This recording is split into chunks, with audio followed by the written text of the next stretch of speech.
कुएं से फिर जाना या जो कहना उसका बिल्कुल उलट करना, यानी कौलो फेल में तजाद को हमारे में बहुत बुरा समझा जाता है और इसके लिए हर जबान में अलग अलग अल्फाज मौजूद हैं जिन्हें मैं यहां अदा नहीं कर सकती। सियासत में इमरान खान वो वाहिद लीडर है जिनसे और साबित शुदा है कि वो अपनी कही हुई बात से कभी भी फिर सकते हैं।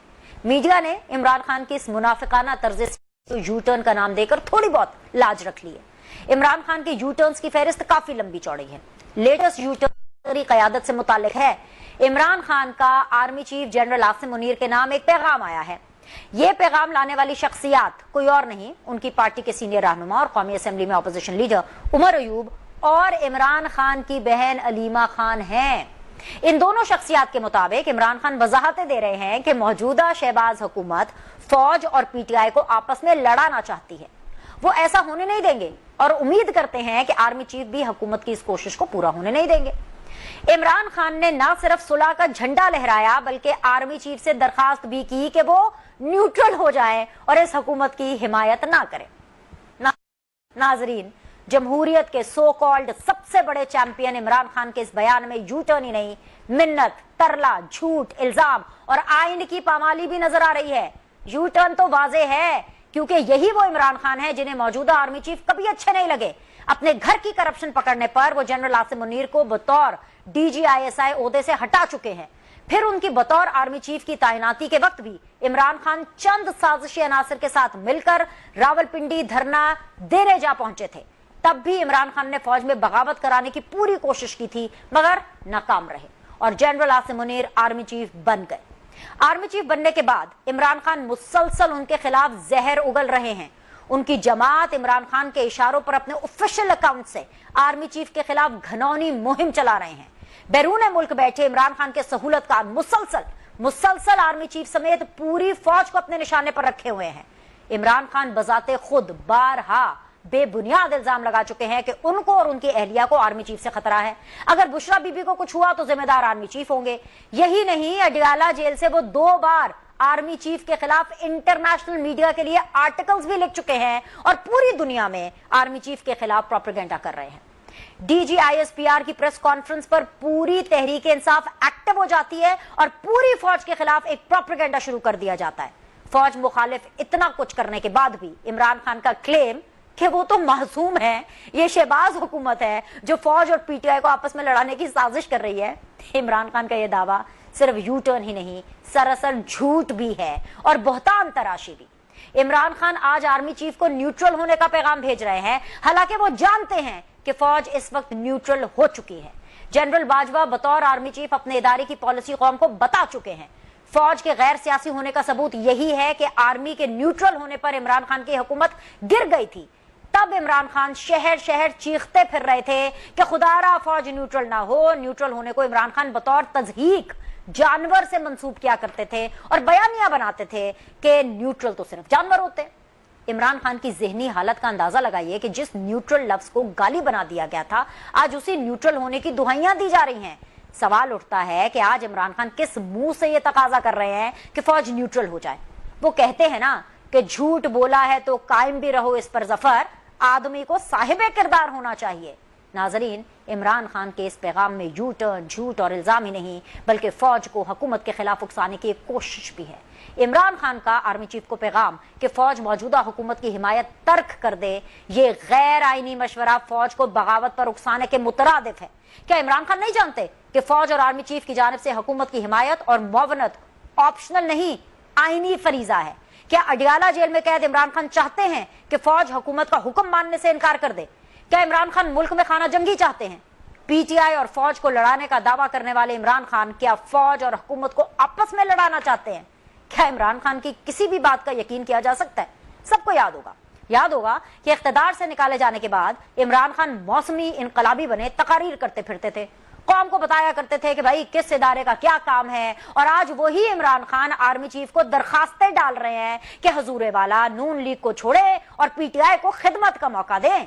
इमरान खान आर्मी चीफ को मुसलसल पुकार रहे हैं, कभी आवाज ऊंची कर लेते हैं और धमकियों के जरिए एस्टैब्लिशमेंट को मुज़ाकरात की मेज पर लाने की कोशिश करते हैं, तो कभी आवाज नीची करके मिन्नत तरले शुरू कर देते हैं कि उनको इख्तिदार में वापस लाया जाए। मगर इन तमाम तर कोशिशों के बावजूद दूसरी तरफ से नो लिफ्ट का साइन बोर्ड आवेजा है और एक ही जवाब है, एब्सोल्युटली नॉट।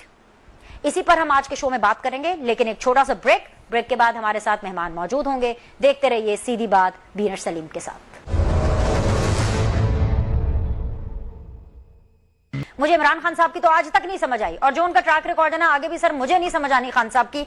लेकिन जाहिर सी बात है, आपके कॉलीग हैं, सियासतदानों को एक दूसरे का पता होता है, शायद आपको समझ आ गई हो। ये जो इमरान खान साहब की army chief general Asim Munir साहब को सुलह की अर्जियां हैं, ये कोई चाल है या सरेंडर है? मुझे क्या समझना चाहिए? मैं अपना शो आगे कैसे कंस्ट्रक्ट करूं कि ये उनका एक पॉलिटिकल स्टंट है या फिर ये उनका कंप्लीट सरेंडर है? बिस्मिल्लाहिर्रहमानिर्रहीम। बेनिस, बहुत शुक्रिया, आपने मौका दिया।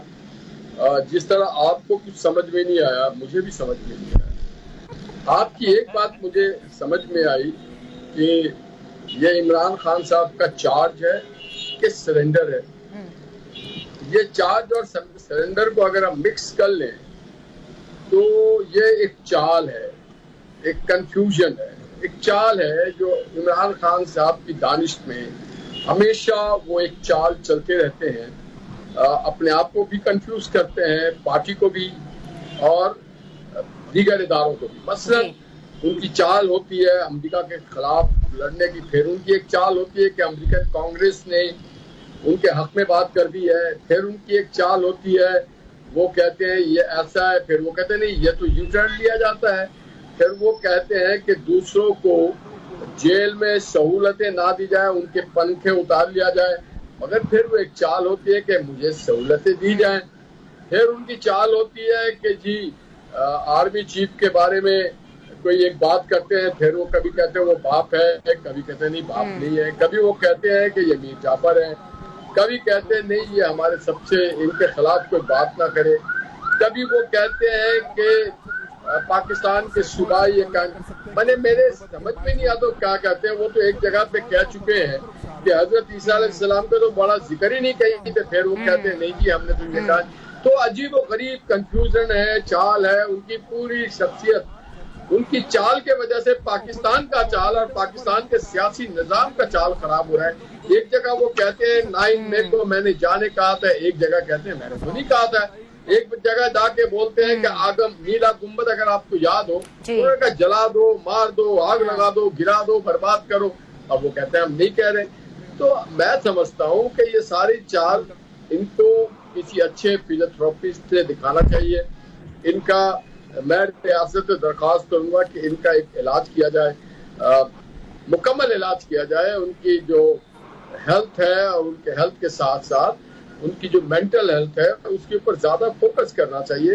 क्योंकि कभी वो पार्लियामेंट को कहते हैं ये बेकार जगह है, ये एक ढकोसला है, कभी उस पार्लियामेंट के में जाने के लिए बहुत ही बेचैन होते हैं, कभी वहां से रिजाइन करके आ जाते हैं, कभी लानते भेज देते हैं, कभी वो लानते वापस अपने तरफ ले लेते हैं। तो आप भी अगर प्लीज आप पे समझ में आए तो मुझे बताइएगा। मैं भी कंफ्यूज हूँ, पूरी पाकिस्तान कंफ्यूज है कि वो चाहते क्या है, वो है कौन, कुछ समझ में नहीं आ रहा उनके बारे में। ये बड़ा मुश्किल फार्मूला है, सबसे मुश्किल तरीन अलजबरा का फार्मूला। बड़े बड़े अलजबरा के फार्मूला मैंने हल कर लिए, ओ लेवल्स ए लेवल्स के इम्तिहान भी दे दिए, पर ये जो सवालनामा है ना जिसका नाम इमरान खान है वो मेरी समझ से बाहर है। कादिर मंदोखेल साहब, अगेन मैं आपकी तरफ आऊंगी।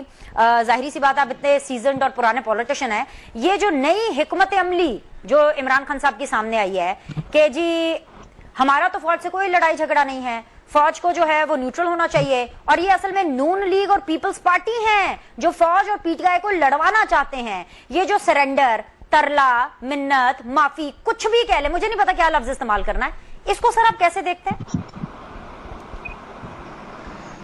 बेनिस में गांव देहात का रहने वाला हूं और गांव देहात में जब दो आदमी आपस में लड़ते रहते हैं और फिर वो सुलह के करीब आते हैं तो फिर वो तीसरे फरीक पे इल्जाम लगाते हैं ये सारी शरारत बेनिस की थी, उनने में लड़ाया, नहीं तो हम तो पहले ही आपस में भाई थे।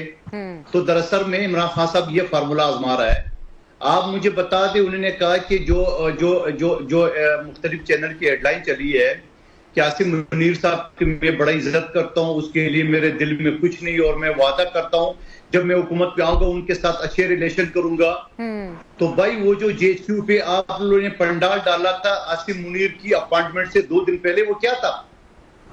आपके लोगों ने टॉक शो में मेरे साथ बैठ कर ने कहा कि आसिम मुनीर को नहीं आना चाहिए क्योंकि वो तो रिटायर होने वाला है। शो में कहा है, मैं नाम भी बताता हूँ, सेनेटर हुमायूं मेमन साहब मेरे साथ बैठे हुए थे।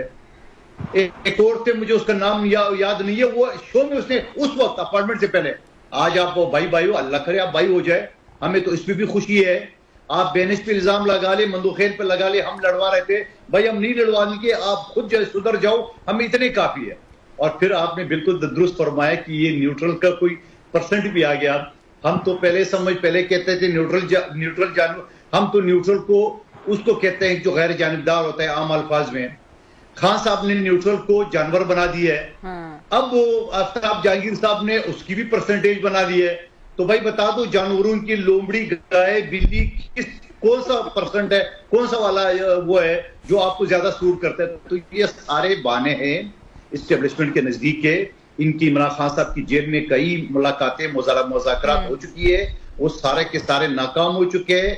आज आप मुझे बताओ, मेरे पेज देखे मैंने वो खबर जब वो मीडिया पे, तो लोगों ने बोला झूठ है, मीडिया झूठ बोल रहे हैं, मंदोखेल झूठ बोल रहे हैं। मैंने कहा भाई, मैंने चैनल का नाम भी बता दी जिसने खबर जारी की है। तो कारकुन किसी तौर पे इस बात करने को तैयार नहीं है कि खान साहब जो है ना वो पाव पड़ने वाला है। लेकिन मैं कहता हूं अल्लाह कर इनको सुलह हो जाए, ये पलट के इनका कोई कारकुन भी नहीं होगा। और दूसरी बात, उमर अयूब साहब की बात से आप अंदाजा लगा ले, उमर अयूब साहब ने इससे पहले वो किस नाम से पुकारते थे आर्मी चीफ को, उस दिन इन्हें 2 दिन पहले उसने कहा सिपाह सालार जनरल आसिम मुनीर साहब को पैगाम है इमरान खान साहब का। और फिर इमरान खान साहब की बहन का भी पैगाम उसके नाम पे आ गया। तो मैं ये कहना चाह रहा हूं कि ठीक है, देर आया दुरुस्त है। आज भी अगर वो तौबा कर लेते हैं, आज भी अगर वो कहते हैं हमने गलती की है, आज भी वो कहते हैं जो जज इनके हक में फैसला दे उनसे अच्छा जज नहीं है, जो जज इनके खिलाफ फैसला दे वो तो मुस्लिम लीग नून का आदमी है, वो तो पीपल्स पार्टी का। मुझे ये बताइएगा कि आपको क्या लगता है कि इसकी वजह क्या होगी? देर आए दुरुस्त आए, ये जो सब कुछ अभी एक चेंज आया है, टेम्पररी हो, पता नहीं आप लोगों को शायद डराने के लिए हो, शायद हुकूमत को डराने के लिए इमरान खान साहब ने यू टर्न लिया, मुझे नहीं पता। लेकिन ये जो चेंज आया है पॉलिसी में पीटीआई की और इमरान खान की, ये क्यों आया? इसकी वजह क्या है? इसकी वजह बेनिश ये है, इससे पहले आपकी शो में, दूसरे शो में मैं कहता रहा था कि खुदा का वास्ता आप एक सियासी पार्टी हो, आप बात कर रहे हैं नून लीग से, पीपल्स पार्टी से, भले हम बुरे सही नहीं, लेकिन है तो सियासी पार्टी, 50 साल तारीख है हमारी। लेकिन नहीं, हमने एम्पायर की उंगली ढूंढना है, हमने गेट नंबर 4 की ताले की चाबी ढूंढना है। अब वो मजबूर हो गए, और वहां से आईएसपीआर ने जब एक स्टेटमेंट दिया था कुछ अर्सा पहले, उसने कहा आपको माफी मांगनी पड़ेगी। तो ये माफी के प्रैक्टिकली दलाइल है, सबूत है माफी के, कि भाई और किस तरह माफी मांगे, ना कहां रगड़ दे, जगह तो बता दे। तो ये माफी मांगेंगे, मैं कहता हूं थोड़ा सा और टाइम गुजर जाए, ये खुले हाँ माफी मांगेंगे, हाथ खड़े कर देंगे, अल्लाह का वास्ता माफ कर दिए हमने। आप मुझे बताओ ना, मैं आपको चैनल बताऊं ना, एयरवाई की खबर नशर हुई है कि मैं हुकूमत में आ जाऊं, मैं वादा करता हूं मैं आर्मी चीफ से अच्छे ताल्लुकात रखूंगा। तो ये क्या चीज है? ये माफी नहीं है तो और क्या है? ये झूठ है सर, सिंबल है। वो आकर बदला लेंगे सर, वो आपसे भी बदला लेंगे, निहाल हाशमी से भी बदला लेंगे। अच्छा, आफ्ताब जी सर एक बात आफ्ताब जहांगीर साहब मेरे भाई है, उसने एक शिकवा की है कि जमा इस्लामी के साथ जो है ना वो बड़े अच्छे मुज़ाकरात कर रहे हैं, हमसे नहीं कर रहे, डंडे मार रहे हैं।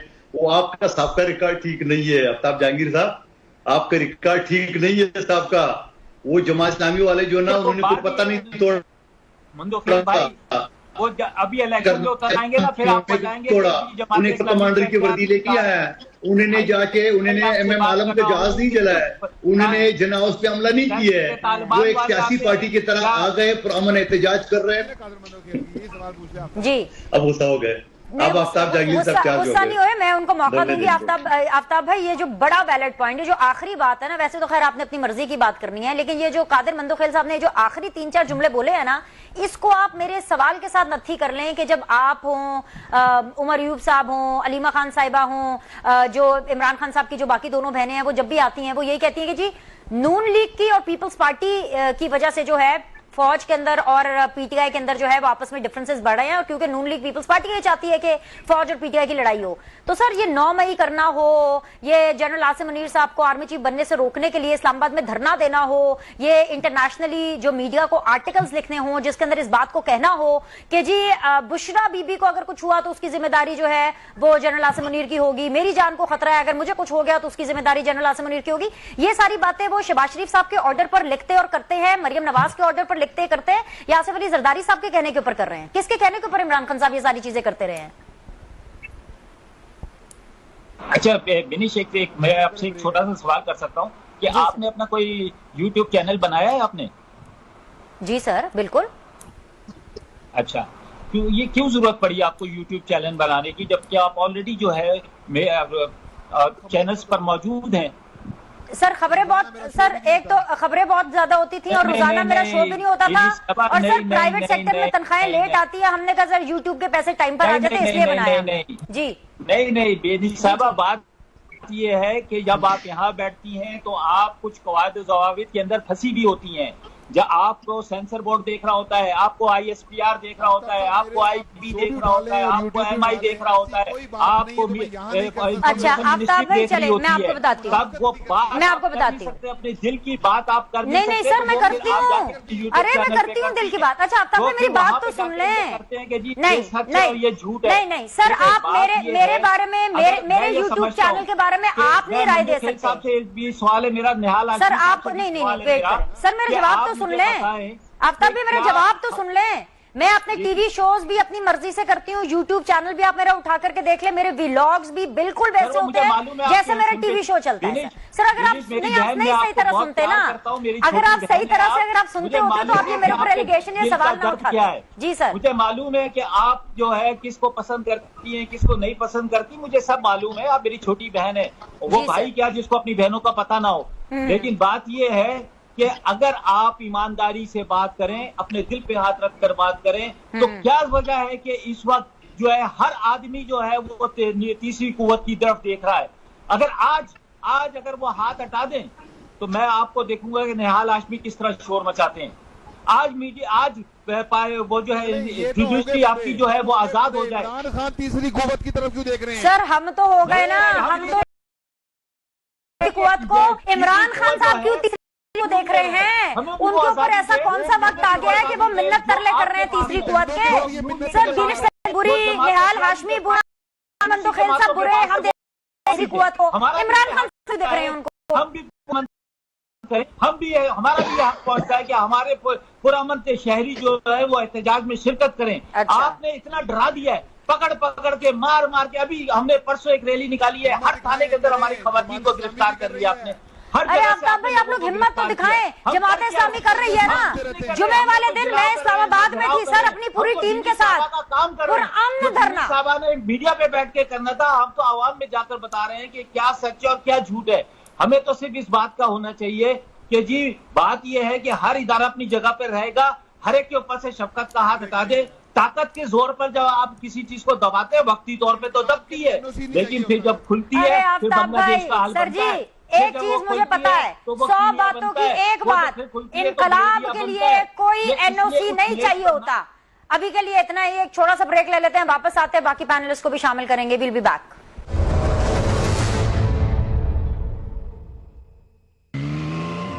ब्रो, आंख सड़क पे रख।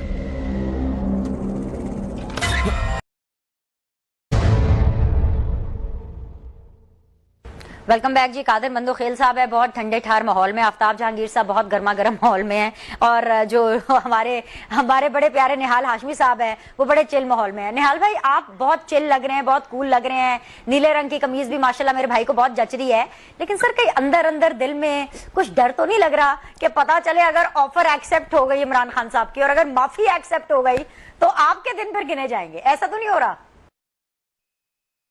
दिनेश, मुझे वाकई बहुत डर लग रहा है। इस बात का डर लग रहा है कि पाकिस्तान के जो हजारों ने लाखों नौजवानों को इन्होंने गाली गलोच पे लगा दिया, तालीम से दूर कर दिया, बदतमीजी में लगा दिया, उनका क्या होगा? हमें वाकई डर लग रहा है कि आफ्ताब जहांगीर साहब जैसे जो लोग हैं जो भटक गए जिनको समझ में नहीं आया कि सियासत के माने तशद्दुद नहीं है, सियासत के माने खिदमत है, जिनको पता, जो जिन्हें ये अंदाजा नहीं है कि इमरान खान के दौर में 3.5 साल में $52 बिलियन का कर्ज लिया गया, ना कोई स्कूल, ना अस्पताल, ना डैम। मुझे डर लग रहा है जब अवाम को सारे हालात और सूरत हाल का पता चलेगा कि इस आदमी को खातिमुन नबीयीन भी बोलना नहीं आता था। मुझे डर लग रहा है कि अगर अल्लाह ताला की पकड़ हो गई, रियासत मदीना की बात करते थे और मदीना में जाके जो चीज, तो मुझे इनके लिए डर है। मुझे इस बात का डर है कि पाकिस्तान में इस तरह के भी लोग आ गए, नहीं मालूम कहाँ से आ गए, किसके कहने पे आ गए, क्यों आ गए, और जिनको सियासत का अलीफ बे नहीं मालूम वो आकर के सियासत करे। तो फिर मुझे डर लगता है ऐसी चीजों से। अदरवाइज बाकी तो हम डरने वाले लोग नहीं है। हम कांग्रेस से नहीं डरे, हम ब्रिटिश से नहीं डरे, हम पाकिस्तान के जद्दोजहद करने वाले। हमारे क़यादत 2-2 साल जेलों में रही, सब्र से रहा। और मैं अभी बात हो रही थी फौज से इनकी किस बात की लड़ाई होगी? फौज की तो कोई लड़ाई नहीं है इनसे। फौज की तो लड़ाई होगी बॉर्डर के उस पार, इनसे काहे की लड़ाई? ये अगर फौज से लड़ाई कर रहे हैं तो खुद बताएं कि हाँ हम लड़ाई कर रहे हैं। फौज तो इनसे लड़ाई नहीं कर रही है, फौज तो नहीं गई है इनके घर में, फौज तो नहीं गई इनके दफ्तर पे सील करने के लिए, फौज तो नहीं गई इनके जलसा पे जाकर के कोई हल्ला किया, हंगामा किया। ये गए थे पाकिस्तान फौज के हेडक्वार्टर GHQ, इन्होंने जाके वहां पे हमला किया था। फौज तो नहीं गई थी इनके घर पे हमला करने के लिए, फौज तो इनके दफ्तरों पे हमला नहीं किया, फौज तो इनके रैली पे, जलसों पे, जुलूस पे, इनके किसी पॉलिटिकल एक्टिविटीज पे हमला नहीं आवर नहीं हुई। तो इनकी काहे की फौज से लड़ाई? फौज की तो लड़ाई होती है बॉर्डर के उस पार जो हमारे दुश्मन बैठे हैं। मुझे डर लगता है कि इन सब बेचारों को एक जिसका कहा जाता है ना भटक गए, और इनको एक अजीब व गरीब ख्वाब दिखाया गया। एक कभी वो कहते थे कि हमने वर्ल्ड कप के बाद कश्मीर का इतना बड़ा मसला हल कर दिया। हमने देखा फिर 370 भी देखा और कश्मीर के मामलात को भी देखे। हमने देखा कि किस तरह से KP में जेल टूटा रहा। हमने देखा, हमें डर लग रहा है कि जब ये कहते थे कि एक काउंटर बैंड ऑर्गेनाइजेशन का पॉलिटिकल विंग पाकिस्तान में ऑफिस खोलना चाहिए, हम देखते हैं, हमें डर लगता है कि कैसे कैसे सोच के लोग पाकिस्तान के हुक्मरानी में आ गए थे, वजारत उस्मा पे फायज हो गए थे। मैं मानता हूँ कि खिलाड़ी हो सकता है, मगर सियासतदान, मैं आपको कसमन कह रहा हूँ, मैंने कभी इनको सियासतदान नहीं समझा, नेवर। कराची में उन्होंने एक बच्चे को लात मारी थी, 1979 का वाकया है। मैं स्टेडियम में था, वो कोई होगा 10-11 साल का बच्चा। मैं अपने दोस्तों को कहा था ये प्लेयर तो बड़ा होगा मगर इंसान बड़ा नहीं है। और मुझे तब से इनकी जो मेंटल स्टेटस है उसके पार, आप अपने फ्रेंड्स के साथ अगर तशद्दुद करें, ज्यादती करें, गालियां दें, तो फिर आदमी को माइंड ना कीजिएगा। मुझे ना हुकूमत के स्टेटस के ऊपर भी ना कुछ शक व शुबा है। अता तारड़ साहब ने कोई 2 हफ्ते पहले बड़ी एक तड़कीली भड़कीली सी प्रेस कॉन्फ्रेंस की और उन्होंने कहा कि भाई वो बैन करने लगे हैं पाकिस्तान तहरीक इंसाफ को। उस वक्त काफी हाई ही हुई। ये पीपल्स पार्टी ने भी अपने नंबर टांगने की कोशिश की कि नहीं ऐसे नहीं, ऐसे सबने अपना अपना पॉइंट ऑफ व्यू दिया। जाहिर सी बात है अनाउंसमेंट से पहले ये वाज़ेह तौर पर देखा जा सकता है कि बाकी पॉलिटिकल पार्टीज को कॉन्फिडेंस में नहीं लिया गया था। लेकिन क्या बाकी अपनी पार्टी को भी नून लीग ने कॉन्फिडेंस में नहीं लिया? क्योंकि मुसद्दक मलिक साहब ये भी 2 रोज पहले कह रहे थे कि जी आप जो है वो बात करें, बर्बाद मत करें, सुलझाएं चीजों को, उलझाएं मत। ये मुसद्दक मलिक साहब क्या पैगाम दे रहे थे? और मुसद्दक मलिक साहब के पैगाम ने जो हुकूमत का बयानिया था, क्योंकि जो अता he is the information minister, और जहां तक मुझे पता है कि एक इंफॉर्मेशन मिनिस्टर ही एक हुकूमत की वॉइस होता है, हुकूमत का फेस होता है। लेकिन मुसद्दक मलिक साहब के इस बयान ने वो एक खलबली मचा दी कि कहीं हुकूमत भी कंफ्यूज है और हुकूमत डर रही है, हुकूमत पीछे हट रही है। सर आपके बेंचेस में क्या चल रहा है? नहीं, खतर हम पीछे नहीं हट रहे। देखिए, हम अगर देखिए, मैं समझता हूँ सियासी जमात का काम है वो मिलियंस या बिलियंस के भी मजमा जमा कर ले, रैली करे, धरना करे, जुलूस करे, गुफ्तगू करे, मगर उसको मैं सियासी जमात नहीं मानता। आपको शायद याद हो सुप्रीम कोर्ट ने कराची रजिस्ट्री में एक बयान दिया था कि पॉलिटिकल पार्टी का मिलिटेंट विंग से क्या ताल्लुक। तो यही मैं PTI वालों से पूछता हूँ कि आप अगर पॉलिटिकल पार्टी है, पॉलिटिकल प्रोसेस तो होता है, नॉन वायलेंस होता है। ठीक है निहाल भाई, लेकिन मुझे तो ये बता देना, मेरे देखने वालों को भी बता दें कि अता तारड़ साहब को मैंने फॉलो करना है कि मैंने मुसद्दक मलिक साहब को फॉलो करना है? आप बैन लगाने जा रहे हैं कि आपने उनके साथ मुज़ाकरात करना है? आपने आइन को फॉलो करना है और शहबाज शरीफ साहब को फॉलो करना है। देखिए, आइन को इसलिए फॉलो करना है, एक प्रोसीजर है। किसी पार्टी को अगर बैन लगाया जाता है तो उसके प्रोसीजर के तहत उसके ऊपर हम रेफरेंस भेजते हैं सुप्रीम कोर्ट में और सारे प्रोसेस होते हैं।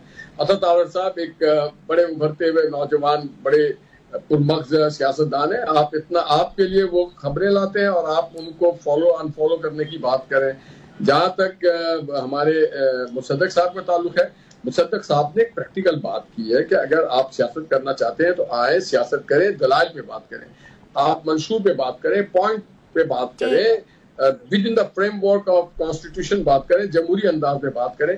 हम उससे बात नहीं करेंगे जो GHQ पे हमलावर, हम उससे बात नहीं करेंगे जो पाकिस्तान को बोलते हैं एटम बम मार दो। हमसे वो बात तो निहाल भाई, बेसिकली आप बेशक मुसद्दक मलिक साहब की जितनी भी तारीफ कर दें, मतलब he is a very decent politician, मुझे भी वो बड़े अच्छे लगते हैं, लेकिन आप भी बेसिकली अता तारड़ साहब के मौकफ को ही पीछे पीछे जरा कर रहे हैं कि हाँ जी बिल्कुल अता साहब, बिल्कुल आप ठीक कह रहे हैं, क्योंकि आप कह रहे हैं कि आप वायलेंट सियासतदानों को जो है उनसे बात नहीं करेंगे। तो मुझे आपका पॉइंट मिल गया। कादिर साहब, देखिए मेरी बात सुने, अगर हमने वॉलंटी करना है, आप बताइए कि पाकिस्तान में जिन जिन पार्टियों में अगर कभी गलती से माजी में कोई वॉलेंट पोर्शन एक आ गया तो उसको भारी कीमत अदा करनी पड़ी। दुनिया में कहीं पॉलिटिक्स एंड वॉयलेशन, वॉयलेंट दोनों दो मुख्तलिफ चीजें, दरिया के दो किनारा है, हम साथ नहीं चल सकते। और अगर हम साथ नहीं चल सकते तो रियासत और हुकूमत और निजाम भी साथ नहीं चल सकता। इनको ये फैसला करना है।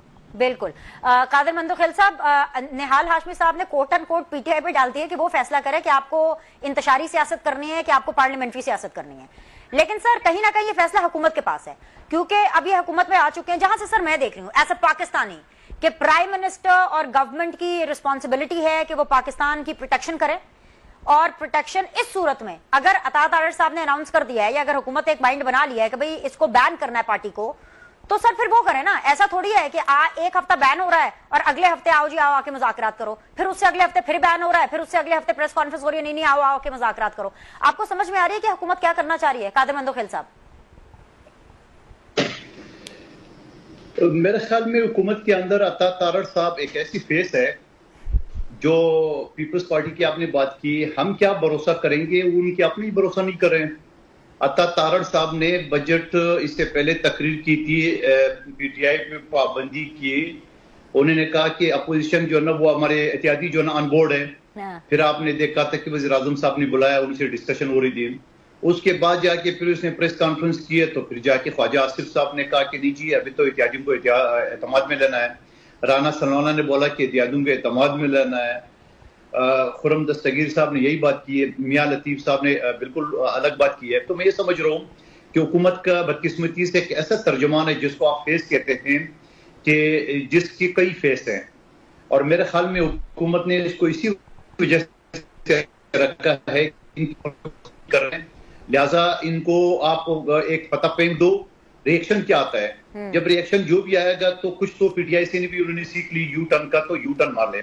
आप मुझे बताओ हम अता तारड़ को झूठा क्यों कहेंगे जो खुद ख्वाजा आसिफ ने झूठा कर दिया, उसको खुद राना सलवाना ने झूठा कर दिया है। तो मैं ये समझ रहा हूँ नहीं, लेकिन सर ऐसे सिर्फ क्लैरिटी के लिए एक छोटा सा लुकमा ले लीजिए, एक्सप्लेन कर दीजिएगा। और आपने तो इतना बड़ा लफ्जी बेचारे अता तारड़ साहब पे लगा दिया, अगर यंग पॉलिटिशियन आपको मिल ही गए हैं तो थोड़ा जरा सीनियर सियासतदान उसको थोड़ा हजम कर लें, कोई ऐसा मसला नहीं है। राना सनाउल्लाह साहब तो जीते नहीं है, खुरम दस्तगीर साहब भी नहीं जीते हैं, जावेद लतीफ साहब भी नहीं जीते हैं, तो जीते हुए हुकूमत के जो लोग हैं वो अलग हैं और जो हारे हुए हैं वो हुकूमती पार्टी में तो जरूर हो सकते हैं सर, लेकिन वो भी तो कहीं ना कहीं अपना गुस्सा निकालेंगे ना।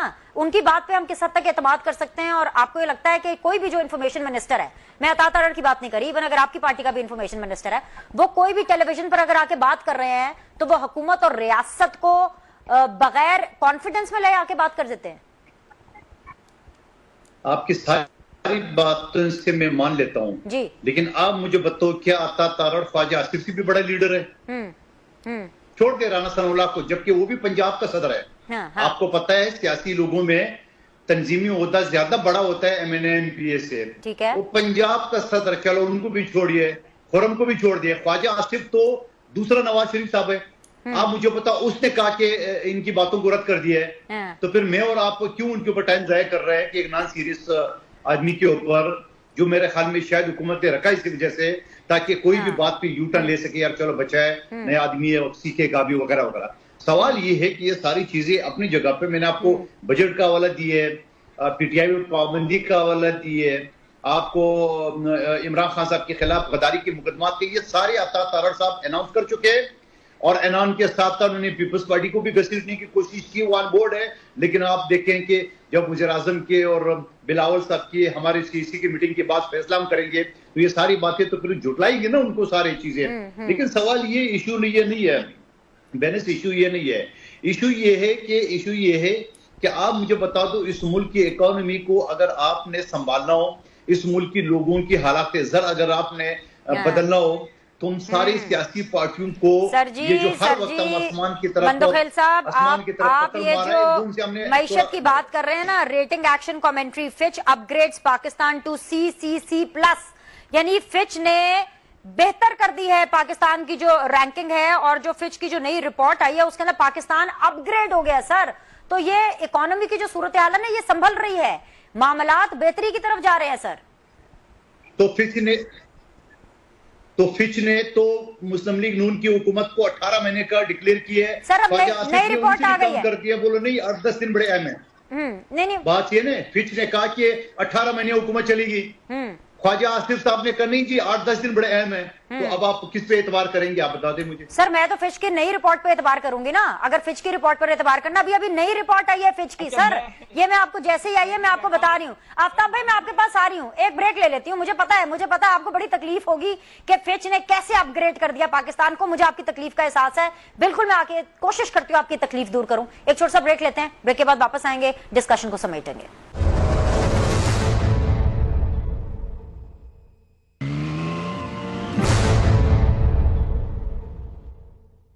वेलकम बैक जी। कादिर मंदोखेल साहब, आफ्ताब जहांगीर साहब एंड निहाल हाशमी साहब मेरे साथ मौजूद है। जी आफ्ताब जहांगीर साहब, उस वक्त ब्रेक पर जाना था, माइक आपके पास है, जो आपका दिल करता है बोले, लेकिन मेरा सवाल ले लें। सवाल का जवाब तो आपने कभी नहीं देना मुझे है सर जी। सवाल ये है कि आप ये कैसे फौज को कह सकते हैं कि फौज हुकूमत का साथ छोड़ दे?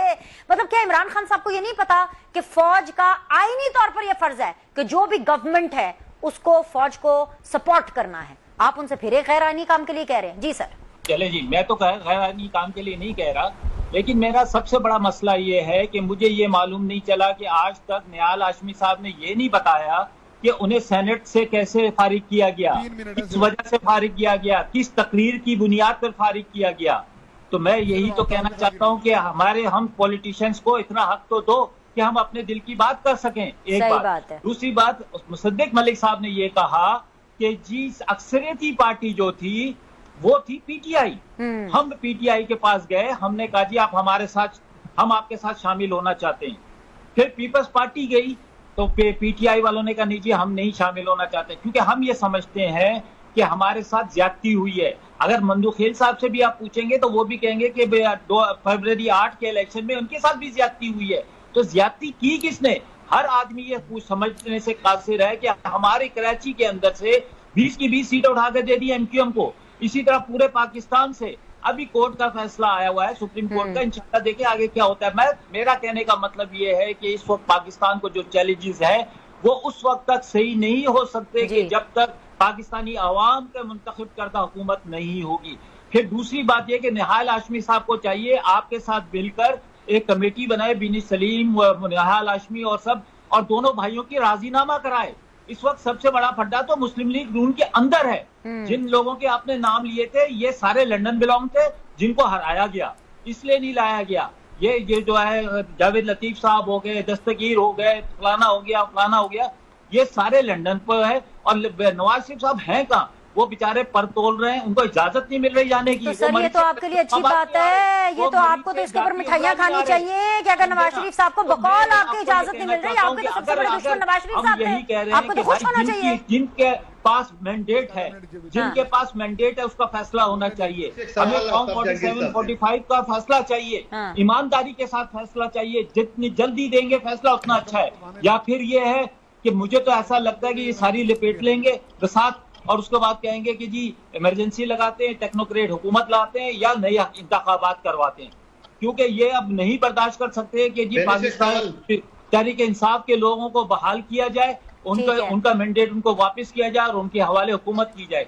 और अवाम का फैसला ही सबसे बड़ा फैसला होता है।